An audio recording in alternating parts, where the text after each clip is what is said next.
So the Maggid of Zlotchov looks at the verse where we're told that his sister watches from afar. Right? Miriam, the sister of Moses, watches as her brother, younger brother, is in the River Nile.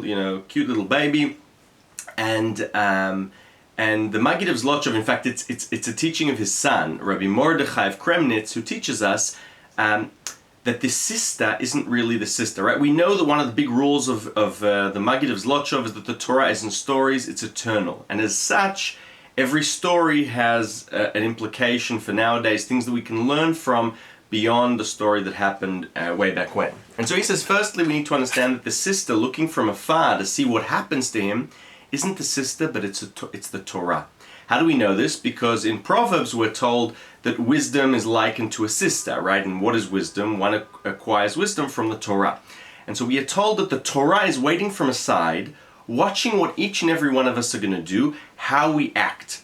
And when we behave properly, she comes near, and then she allows us to acquire her wisdom. So this is the Maggid's take on a verse, and the sort of, through his son Mordechai, and a lovely teaching on another way, another interpretation of understanding the sister standing from afar. It's actually the Torah waiting for us to behave properly in order for her to come close and share her knowledge.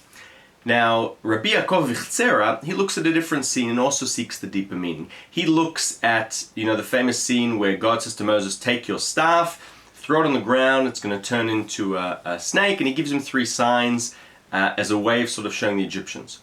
But Rabbi Yaakov thinks there's another reason why God gives him these signs. It's not for the Egyptians, it's for Moses. These signs are what Moses needs. Rabbi Yaakov says he thinks that when God said, I want you to go, and we know this, Moses said to him, they're not going to believe me. And this is a problematic claim. He's saying to God, your people are not going to believe me.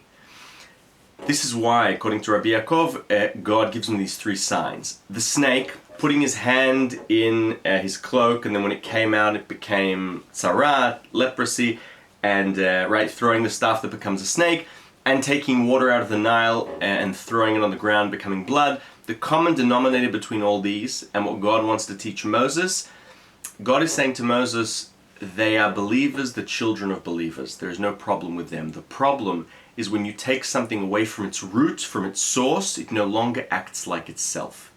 And this is his rule in life. And he says, the Israelites, they belong in Israel.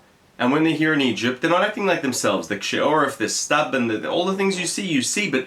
And he says, I'm going to show you. Take a staff, right? It's ontological existence is being a wooden staff.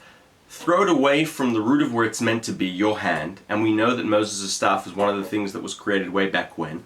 It becomes a snake. The further away it becomes from its root, it turns into a different nature, almost unrecognizable. But when you hold it again, the snake disappears and it's back to its root, to itself. The same with the hand.